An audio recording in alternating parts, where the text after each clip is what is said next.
Hi everyone, I'm Amy with Eating Healthy, Spending Less, and today is a bit of an interesting day here in Bakersfield. It is super smoky, super icky outside. We've got a lot of smoke rolling in from nearby fires, and so our air quality is terrible, the sun is red, and I just want to stay inside today. So I thought today would be a great day to get some food preserving done.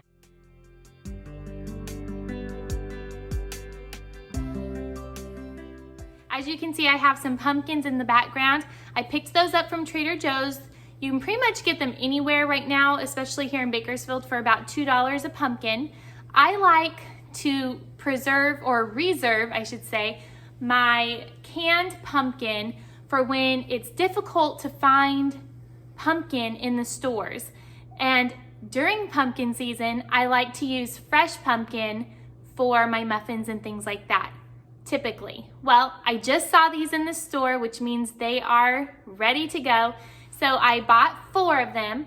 I am going to cut them in half, take out the seeds, and bake them. The instructions are actually right on the pumpkin. There's a sticker that tells you exactly how to do it. And then I'm also going to be making some applesauce. So last weekend I took the kids up to Tehachapi and we went to a local apple orchard, and I was able to get this half bushel of apples for $25. So these are considered seconds. Some of them have some funky spots on them. Others are in really good condition. They probably just fell off the tree. And so I was able to get these at a discounted price. We've been eating so many of them and making applesauce, but I'm actually going to preserve this applesauce today using the water bath canning method. I recently picked up a canner from Tractor Supply. So if you are wanting to start canning some of your own foods, I highly recommend purchasing from Tractor Supply, because this same canner was on Amazon for like $85 and I paid $23. I have been just using a really large stock pot, but I never felt really good about it because it didn't have the wire rack at the bottom. So now I officially have the correct kind. I have been canning for several years, making jellies and things like that, but I am venturing out into the real world of making applesauce and preserving salsas and things like that. So that's what I'm going to be doing with these today. I'm also going to be making a bunch of banana bread because I have tons of bananas I just pulled out from the freezer. And then, and then with these apple scraps with the cores, I'm going to be making some apple cider vinegar. So I thought I'd show you how to do all this, so stay tuned. Okay, so the first thing that I have done is I have placed 6 quart-size canning jars in my dishwasher, and those are being washed and sanitized. So I have found personally canning to be overwhelming, especially in the beginning when you're still learning. And so one of the things that I have started doing is placing those jars in the dishwasher, because it's one less step that I need to take. So when you're canning, it's a big process. I mean, you have your canner, you have your lids and your rings, you have your jars, you have to keep your sauce hot, everything has to be hot. And it's just like a juggling game, and it kind of overwhelms me. So to make it much easier, I do that. And then the rest of the process is pretty easy. Now, thankfully, my dishwasher has a timer on it, so I know when those jars are going to be done, because everything needs to be hot. So you don't want to wash those and then not make sauce or whatever for several hours, and then those are cooled down. So you want to time it just right. So while those are in the dishwasher, I'm actually going to not do anything else with the applesauce process right now. I'm going to actually work on the pumpkins and getting those in the oven. So when you purchase these pie pumpkins, at least from Trader Joe's, it comes with a sticker on it, and it tells you right here, it actually gives you a recipe for pumpkin pie, but it says to preheat your oven to 350 degrees, cut this off, cut it in half, take out the seeds, and then it tells you how long to bake these for until they're tender. So I'm just gonna follow these directions. Just checked my dishwasher, and it says that I have about 30 minutes before the dishwasher is done. So I'm gonna go ahead, wash my apples, chop them up, get them in my pot, and get them cooking for applesauce. Okay, so what I thought I would do is talk to you guys while I chop apples. I talk to you about the importance of buying in-season produce, so versus grocery store produce. So grocery store produce is great if that's all you have. However, if you have the ability to purchase from local farms, let me tell you why I recommend that. So as most of you probably already know, the food that you buy at the grocery store is not picked at its peak of freshness. Oftentimes it's picked, like apples for example, when they're still very green inside, and then they spray those apples with a chemical to help them ripen as they get closer to the grocery store. This preserves their life to the grocery store. The problem with it is that you are not getting all of the nutrients from, let's say, this apple as you would if you were to go to an orchard and actually get to pick or purchase apples that are in season right when you get them, and they have all of those great nutrients that you want when you're eating an apple to have in them. And so that is what I am doing here. That is why, like at one grocery store right now, apples are 69 cents a pound. That's an amazing price. They're not organic if that's important to you, but that's a great price to pay for apples. But then again, you're not going to reap all of those benefits. So if it's all you have access to, then I would do it. But if you have access to fresh apples, that's what I would pick. As I chop the apples, I am sticking the apple core in a gallon glass jar here. I'm hoping to fill it all the way up. Whoops. That was not the apple core. I'm hoping to fill it all the way up, and then I will make apple core or apple scrap vinegar, whatever you want to call it. So for every 1 cup of water that I add to this, I will add 1 tablespoon of sugar or honey. That will help the bacteria have something to feed off of. They feed off of that sugar, and by the time the vinegar is done, there's actually no more sugar in the vinegar. It's just straight good for you vinegar.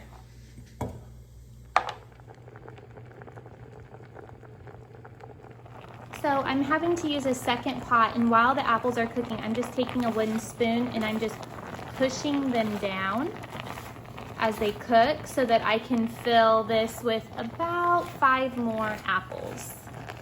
While my apples cook, I'm just going to show you how I do this with the vinegar. You don't put any vinegar in here, okay? So what I like to do is I like to fill my jar up with water, just so I make sure I have enough water. All of these apples are going to get submerged like that. So now I'm going to measure out how much water is in here by pouring it in here and then pouring it into this bowl.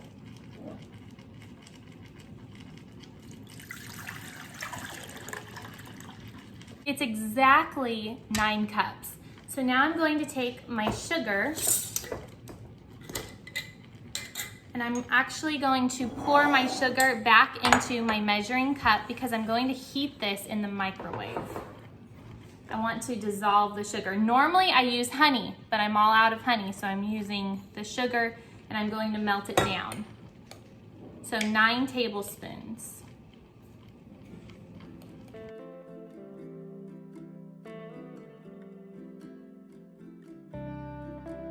So I just put this in the microwave for 1 minute and the sugar is totally dissolved. So I'm going to pour it back into this bowl. Now I'm just going to pour this over the apples.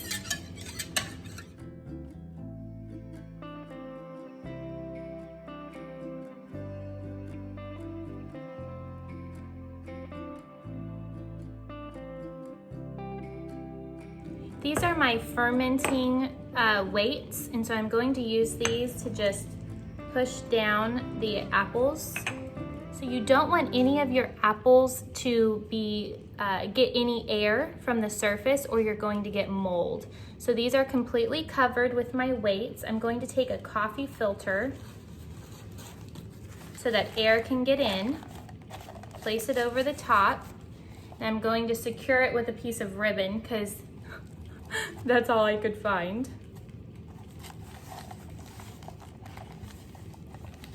You're going to put this in a dark spot in your kitchen. I have a cabinet that I use, and this is going to sit like this for 2 weeks. After 2 weeks, then we will strain the apple cider and then let it sit for like 4 to 6 months, and we will have apple cider vinegar that we can use for salads or whatever we want to use it for.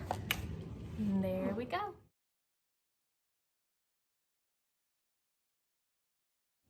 My apples are done cooking, and you know they're done cooking when the skin starts to separate from the apple. Now I'm going to scoop these out with a slotted spoon into my blender and blend these up. I don't want all of the liquid that's in here, but the liquid that is in here I will save and use for smoothies.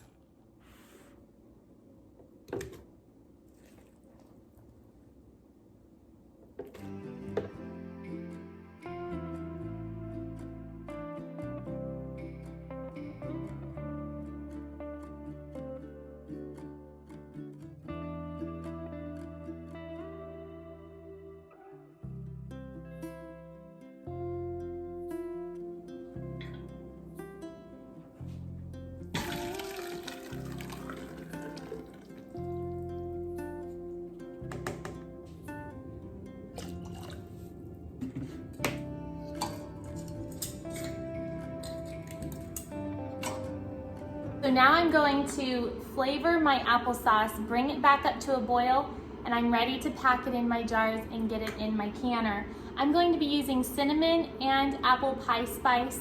This is obviously not going to really be used for baking. This is going to be for eating.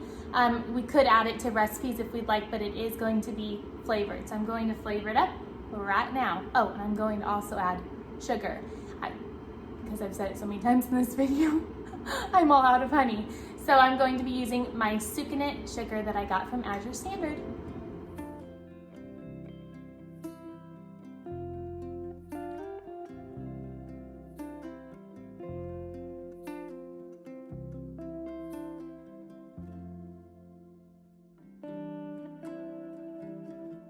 This is the amount of apple juice that I have left over, and so I'm going to stick this in the fridge and we'll use this for our smoothies.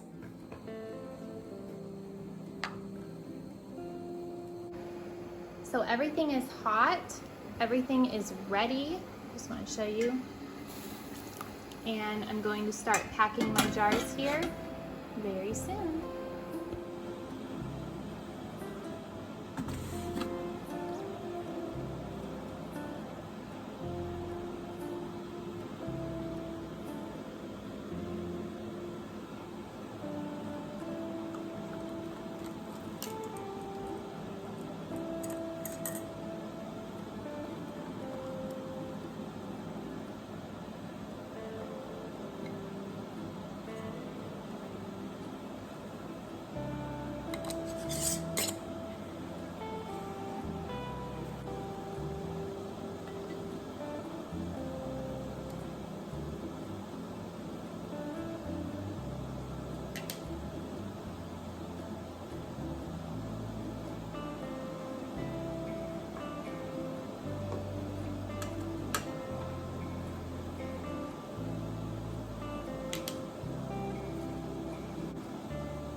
Friends, I do want to share with you, if you are new to canning, I highly recommend getting some canning books. The Ball Blue book is a good one. This is the one I have, and they're just really good guides. There's lots of pictures.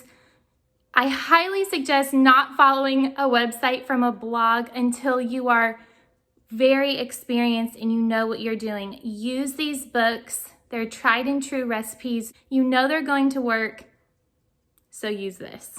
It really helps. I'll link it for you in the description box below.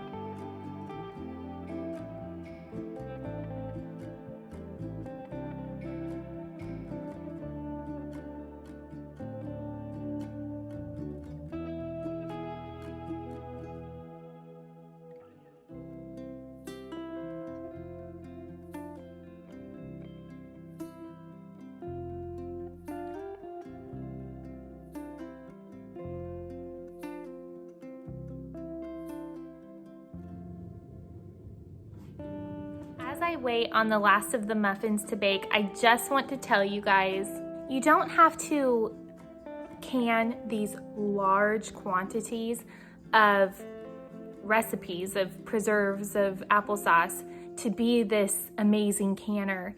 You can do small batches like what I did today. 5 quarts of applesauce is not a huge load, but it'll get us by. It'll add to the stash that I have. And then maybe in a few weeks, oh, banana muffins are done. Maybe in a few weeks, I'll do it again. So I like doing it in smaller batches. It's not so overwhelming, and it just makes the whole process even more fun.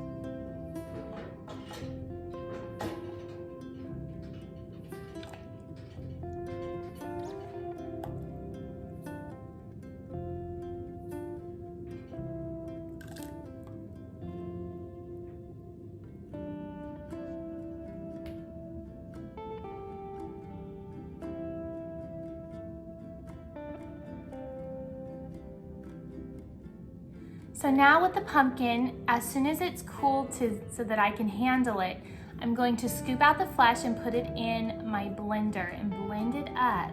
Then I will put it in some jars, let it cool overnight in the refrigerator, and then I will put it in my freezer. And then we have fresh pumpkin to use whenever we want to use it until I run out, and I'll make some more. But then I, of course, like I said earlier, will reserve the canned pumpkin for later when pumpkin is not in season anymore. Thank you so much for joining me today. If you are new, please hit that subscribe button. It really helps me out, and I would love to see you in the next video. Also, give it a big thumbs up. Let me know in the comments, what are you preserving? What are you baking? It's fall, it's finally here. So let's enjoy it while we can. Today was fun. I really enjoyed it. Well, I love making YouTube videos all about handcrafted recipes using fresh ingredients in everyday living. And don't forget, this girl is on a budget. I will see you guys in the next video. Have a great day. Bye-bye.